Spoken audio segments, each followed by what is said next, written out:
আসসালামু আলাইকুম সম্মানিত দর্শক, বাংলাদেশ আওয়ামী লীগের ভেরিফাইড ফেসবুক পেজে একটা দীর্ঘ পোস্ট তারা দিছে। আমি যে মুহূর্তে ভিডিওটা করতেছি তার থেকে 23 ঘন্টা আগে আমি পরিপূর্ণ পোস্টটি পড়লাম। পোস্টের ভাষা, লেখা সব কিছু আমার কাছে খুব ভালো লেগেছে। খুবই যুক্তিযুক্ত, অনেক তথ্যবহুল লেখা। তারা শিরোনামটা দিছে জাতিসংঘ মিশন থেকে বিদায়, 3 দশকের অর্জন 14 মাসেই ধুলোয়। ভাবলাম যে লেখাগুলো আপনাদেরকে পড়ে শোনাই, আপনারা বিষয়গুলো জানুন, বোঝার চেষ্টা করুন। আমি লেখাটা পড়ি, আপনারা শুনুন। বাংলাদেশের জন্য এটা শুধুই একটা প্রশাসনিক সিদ্ধান্ত নয়, এটা একটা জাতীয় অপমান। জাতিসংঘের শান্তিরক্ষা মিশন থেকে বাংলাদেশ পুলিশের শেষ কন্টিনজেন্টকে ফিরিয়ে আনার নির্দেশ এসেছে। কঙ্গো থেকে 180 জন পুলিশ সদস্যকে নভেম্বরের মধ্যে ফিরে আসতে হবে। এর মধ্যে 70 জন নারী পুলিশ অফিসার, যারা মাত্র 2 মাস আগে গিয়েছিলেন। 1 মাস কাজ করার পরে তাদের ব্যাগ গুছিয়ে ফিরতে বলা হচ্ছে। এই ঘটনার পেছনে যে কূটনৈতিক ব্যর্থতা লুকিয়ে আছে সেটা নিয়ে কেউ কথা বলছে না। জাতিসংঘ যখন অন্য দেশগুলোর কন্টিনজেন্ট আংশিক কমাচ্ছে, তখন শুধুমাত্র বাংলাদেশের পুরো ইউনিট তুলে দেওয়া হচ্ছে।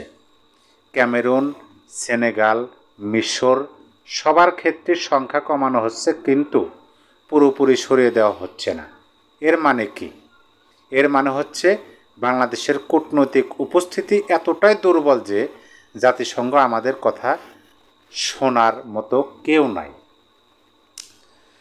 অন্তর্বর্তী সরকারের নিরাপত্তা উপদেষ্টা বা অন্যান্য কর্তা ব্যক্তিরা কি জানতেন এই সিদ্ধান্ত আসছে? যদি জানতেন তাহলে কি করেছেন? আর যদি না জানতেন তাহলে তো আরও খারাপ। একটা দেশের নিরাপত্তা উপদেষ্টা যদি জাতিসংঘের এত বড় সিদ্ধান্ত সম্পর্কে আগাম কিছু না জানেন, তাহলে তিনি কিসের উপদেষ্টা? ইউনূস সাহেব বিদেশে নোবেল লরিয়েট হিসেবে যতই সম্মানিত হন না কেন, কূটনীতিতে তার দক্ষতা যে প্রশ্নবিদ্ধ সেটা এই ঘটনায় আরও একবার প্রমাণিত হলো। 1999 সাল থেকে বাংলাদেশ পুলিশ জাতিসংঘের শান্তিরক্ষা মিশনে কাজ করছে। নামিবিয়ায় প্রথম মিশন থেকে শুরু করে এখন পর্যন্ত 21,000-এরও বেশি পুলিশ সদস্য 26টি মিশনের দায়িত্ব পালন করেছেন। এটা শুধু একটা চাকরি ছিল না, এটা ছিল বাংলাদেশের সুনাম অর্জনের একটা বড় মাধ্যম। বিশ্বে বাংলাদেশকে একটি দায়িত্বশীল, শান্তিপ্রিয় এবং পেশাদার দেশ হিসাবে উপস্থাপন করার সুযোগ ছিল এটা। 2005 সাল থেকে কঙ্গোতে বাংলাদেশের নারী পুলিশ ইউনিট দায়িত্ব পালন করছে। এই ইউনিট শুধু বাংলাদেশের জন্য নয়, পুরো দক্ষিণ এশিয়ার জন্য গর্বের বিষয় ছিল। জাতিসংঘের একমাত্র সর্বমহিলা পুলিশ ইউনিট হিসাবে এদের খ্যাতি ছিল। চলতি বছরের আগস্টে এই ইউনিটের মেডেল প্যারেডে স্বয়ং জাতিসংঘ মহাসচিবের কঙ্গো বিষয়ক বিশেষ প্রতিনিধি উপস্থিত ছিলেন। এটা বিরল ঘটনা, যা প্রমাণ করে জাতিসংঘ এই ইউনিটের কাজের মান নিয়ে সন্তুষ্ট ছিল। তাহলে হঠাৎ করে কেন এই সিদ্ধান্ত? সরকারি ব্যাখ্যা অনুযায়ী জাতিসংঘের বাজেট সংকট। কিন্তু বাজেট সংকট যদি কারণ হয়, তাহলে সবার ক্ষেত্রেই সমানভাবে কাটছাঁট হওয়া উচিত ছিল। শুধু বাংলাদেশকে পুরোপুরি সরিয়ে দেওয়া হচ্ছে কেন? এর পেছনে কি রাজনৈতিক কোনো কারণ আছে? গত কয়েক মাসে বাংলাদেশে যে অস্থিরতা হয়েছে, যেভাবে সরকার পরিবর্তন হয়েছে, তার প্রভাব কি জাতিসংঘের এই সিদ্ধান্তে পড়েছে? পুলিশ সদর দপ্তরের একজন কর্মকর্তা নাম প্রকাশ না করার শর্তে জানিয়েছেন যে জাতিসংঘ মিশনের পুলিশ কমিশনার মৌখিকভাবে তাদের জানিয়েছেন, এখনও কোনো আনুষ্ঠানিক চিঠি আসেনি। এটাও একটা অদ্ভুত ব্যাপার। এত বড় একটা সিদ্ধান্ত মৌখিকভাবে জানানো হচ্ছে, লিখিত কোনো নির্দেশনা নেই। এটা কি স্বাভাবিক প্রক্রিয়া, নাকি এখনও কোনো অস্বাভাবিকতা আছে? যে কর্মকর্তারা আগে জাতিসংঘ মিশনে ছিলেন তারা বলেছেন এটা বাংলাদেশের কূটনৈতিক দুর্বলতার প্রমাণ। জাতিসংঘ সাধারণত সদস্য সংখ্যা কমালে সব দেশের ক্ষেত্রে আনুপাতিক হারে কমায়, কিন্তু এবার বাংলাদেশের পুরো ইউনিটকেই তুলে নেওয়া হচ্ছে। এটা শুধু পুলিশের জন্য নয়, পুরো জাতির জন্য হতাশা। সরকারের উচিত ছিল জাতিসংঘের সঙ্গে আলোচনায় বসা, এই সিদ্ধান্ত পুনর্বিবেচনার জন্য চাপ দেওয়া, কিন্তু সেরকম কোনো উদ্যোগের খবর আমরা পাচ্ছি না। সবচেয়ে হতাশাজনক ব্যাপার হলো এই ইউনিটটি মাত্র 1 মাস আগে কাজ শুরু করেছে। আগস্টে কঙ্গো পৌঁছে 10 সেপ্টেম্বর থেকে তারা দায়িত্ব নিয়েছে। 1 মাসের মাথায় তাদের ফেরার নির্দেশ দেওয়া হয়েছে। এই দলে যাওয়ার জন্য কত প্রস্তুতি, কত খরচ, কত আশা ছিল, সেই আশা ভেঙে গুঁড়িয়ে দেওয়া হলো। যে নারী পুলিশ সদস্যরা গিয়েছিলেন তারা নিজেদের ক্যারিয়ারের সবচেয়ে বড় সুযোগ মনে করেছিলেন। তাদের মানসিক অবস্থা এখন কি সেটা ভেবে দেখার দরকার আছে। পুলিশের একজন নারী সিনিয়র কর্মকর্তা বলেছেন, সরকারের সক্রিয় উদ্যোগের অভাবে পুলিশ এখন কোণঠাসা অবস্থায়। জাতিসংঘের সিদ্ধান্তে প্রভাব ফেলার কোনো ক্ষমতা তাদের নেই। নারী এফপিইউ এর ভূমিকা শুধু পুলিশের অর্জন নয়, এটা জাতীয় গৌরব। এটা আন্তর্জাতিক অঙ্গনে বাংলাদেশের ইতিবাচক ভাবমূর্তি তুলে ধরে। এই ভাবমূর্তি রক্ষা করা সরকারের দায়িত্ব ছিল, কিন্তু সেই দায়িত্ব পালনে তারা ব্যর্থ হয়েছে। অন্তর্বর্তী সরকার ক্ষমতায় আসার পর থেকে দেশের ভেতরে নানান ধরনের সংকট তৈরি হয়েছে। আইনশৃঙ্খলার অবনতি, অর্থনৈতিক অস্থিরতা, রাজনৈতিক অনিশ্চয়তা সব মিলিয়ে পুরো দেশ একটা ঝামেলার ভেতর দিয়ে যাচ্ছে। এর মাঝে আন্তর্জাতিক পর্যায়ে বাংলাদেশের অবস্থান দুর্বল হয়ে পড়েছে। জাতিসংঘের এই সিদ্ধান্ত সেই দুর্বলতার একটা প্রমাণ মাত্র। ইউনূস সাহেবের নেতৃত্বাধীন সরকার নিয়ে শুরু থেকেই প্রশ্ন ছিল। তিনি একজন অর্থনীতিবিদ, ক্ষুদ্র ঋণের জনক, নোবেল পুরস্কার বিজয়ী। কিন্তু একটা দেশ চালানো আর একটা এনজিও চালানো এক জিনিস নয়। দেশ চালাতে দরকার কূটনৈতিক দক্ষতা, আন্তর্জাতিক সম্পর্ক বজায় রাখার ক্ষমতা, দেশের স্বার্থ রক্ষার সাহস। এই গুণগুলো তার মধ্যে আছে কিনা সেটা এখন বড় প্রশ্ন হয়ে দাঁড়িয়েছে। নিরাপত্তা উপদেষ্টা খলিলের ভূমিকাও প্রশ্নবিদ্ধ। একজন নিরাপত্তা উপদেষ্টার প্রথম কাজ হওয়া উচিত ছিল দেশের নিরাপত্তা বাহিনীর স্বার্থ রক্ষা করা, তাদের আন্তর্জাতিক উপস্থিতি নিশ্চিত করা। কিন্তু জাতিসংঘের এই সিদ্ধান্তের বিরুদ্ধে তারা কোনো পদক্ষেপ চোখে পড়ছে না। তিনি কি জানতেন এই সিদ্ধান্ত আসছে? যদি জানতেন তাহলে কি করেছেন? আর যদি না জানতেন তাহলে তার নিরাপত্তা নেটওয়ার্ক কতটা দুর্বল সেটা বোঝা যায়। বাংলাদেশ পুলিশের জন্য এটা একটা বড় ধাক্কা।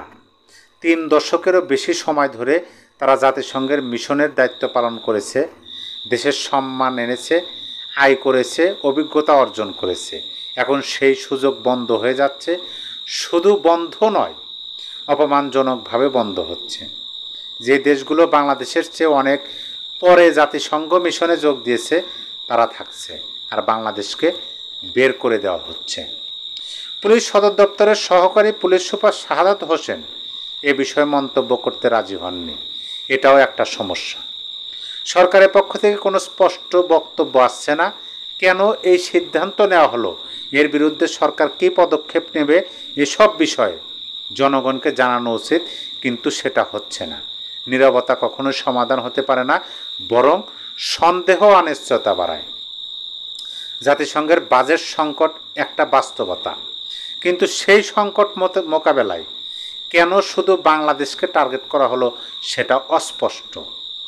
বাংলাদেশের পুলিশ সদস্যরা সব সময় তাদের দায়িত্ব ভালোভাবে পালন করেছে। কোনো অভিযোগ বা নালিশ কখনো শোনা যায়নি, বরং তাদের কাজের প্রশংসা হয়েছে। তাহলে এত ভালো পারফরমেন্স থাকার পরও কেন তাদের বাদ দেওয়া হচ্ছে? এর পেছনে কি রাজনৈতিক কোনো চাপ আছে? কোনো দেশ কি বাংলাদেশের বিরুদ্ধে জাতিসংঘে লবিং করেছে? বাংলাদেশের পররাষ্ট্র মন্ত্রণালয়ের এখানে একটা বড় ভূমিকা থাকার কথা ছিল। তারা কি জাতিসংঘের সঙ্গে যোগাযোগ করেছে? বাংলাদেশের স্থায়ী প্রতিনিধি কি এই বিষয়ে কোনো প্রতিবাদ জানিয়েছেন? এসব প্রশ্নের উত্তর জনগণ জানতে চায়, কিন্তু কোনো উত্তর আসছে না। 20 অক্টোবরের মধ্যে 162 জন সদস্যকে ফেরানো হবে। বাকি 18 জন প্রশাসনিক কাজ শেষ করে নভেম্বরের মাঝামাঝি ফিরবেন, সময় খুবই কম। এই স্বল্প সময়ের মধ্যে যদি সরকার কোনো পদক্ষেপ না নেয় তাহলে সব কিছু শেষ, তারপর আর ফিরে আসার সুযোগ থাকবে না। একবার জাতিসংঘের মিশন থেকে বের হয়ে গেলে আবার ঢোকা খুব কঠিন। এই ঘটনা শুধু পুলিশের ব্যাপারে নয়, এটা পুরো দেশের ব্যাপার। বাংলাদেশের আন্তর্জাতিক ভাবমূর্তি এখন ঝুঁকির মুখে। একটা দেশ হিসাবে আমরা কি এখনও বিশ্বের কাছে গুরুত্বপূর্ণ? আমাদের মতামত কি কেউ শোনে? আমাদের স্বার্থ রক্ষায় আমরা কি কোনো কূটনৈতিক তৎপরতা চালাতে পারি? এই প্রশ্নগুলোর উত্তর এখন খুবই গুরুত্বপূর্ণ। অন্তর্বর্তী সরকার যদি সত্যি দেশের স্বার্থ নিয়ে চিন্তা করে তাহলে তাদের এখনই জাতিসংঘের সঙ্গে উচ্চ পর্যায়ে আলোচনায় বসতে হবে। বাংলাদেশের রাষ্ট্রদূত, পররাষ্ট্র মন্ত্রণালয়, নিরাপত্তা উপদেষ্টা সবাইকে একসঙ্গে কাজ করতে হবে। এই সিদ্ধান্ত পুনর্বিবেচনার জন্য চাপ দিতে হবে, কিন্তু সেই তৎপরতা দেখা যাচ্ছে না।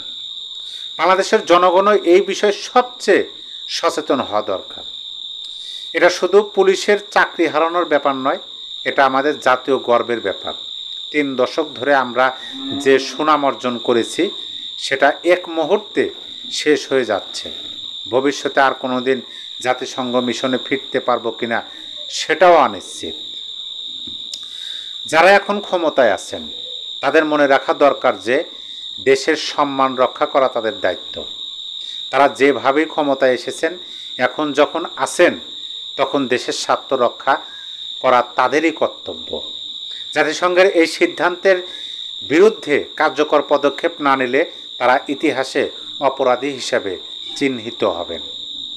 বাংলাদেশ পুলিশের নারী ইউনিট শুধু একটা পুলিশ ইউনিট ছিল না, এটা ছিল বাংলাদেশের নারীদের ক্ষমতায়নের প্রতীক। বিশ্বের কাছে বার্তা ছিল যে বাংলাদেশের নারীরা এগিয়ে যাচ্ছে, তারা দায়িত্ব নিতে পারছে, আন্তর্জাতিক পর্যায়ে কাজ করতে পারছে। সেই বার্তা এখন হুমকির মুখে। এই ইউনিট বন্ধ হয়ে গেলে নারীদের জন্য একটা বড় সুযোগ বন্ধ হয়ে যাবে। সবশেষে বলতে হয়, এই ঘটনা শুধু একটা প্রশাসনিক বিষয় নয়, এটা আমাদের জাতীয় আত্মসম্মানের প্রশ্ন। আমরা কি এভাবে নীরবে সব মেনে নেব, নাকি আমাদের সরকার দাঁড়িয়ে বলবে যে বাংলাদেশকে এভাবে অপমান করা যাবে না? এই প্রশ্নের উত্তর আগামী কয়েক সপ্তাহের মধ্যে পরিষ্কার হয়ে যাবে বলে আশা করতেই পারি আমরা, যদি ইতিমধ্যে আমরা জানি যে উত্তরটা কী। এই সরকারের এই মুরুদি নেই, কারণ নিজেদের মেরুদণ্ডটা বিদেশিদের কাছে বর্গা দিয়েই তো তারা ক্ষমতা দখল করেছেন। এই যে দীর্ঘ একটা পোস্ট বাংলাদেশ আওয়ামী লীগের ভেরিফাইড ফেসবুকে তারা দিছেন, আমি এই মুহূর্তে আপনাদেরকে এই পোস্টটা পড়ে শোনালাম পরিপূর্ণ A to Z, প্রথম থেকে শেষ পর্যন্ত।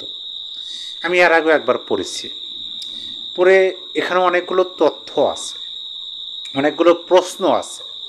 এই সরকারের প্রতি আওয়ামী লীগ যে পরামর্শমূলক বক্তব্য বা পোস্ট দেবেন, এই পোস্টটা দেখে আমি ভাবতেই হয়েছে আমাকে যে আওয়ামী লীগ এই সরকারকেও পরামর্শ দিচ্ছেন।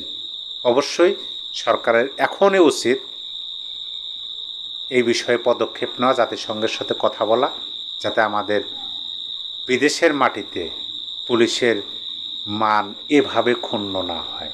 সম্মানিত দর্শক, আপনার মতামত অবশ্যই কমেন্ট বক্সে জানিয়ে দেবেন। সবাই ভালো থাকবেন। আল্লাহ হাফেজ।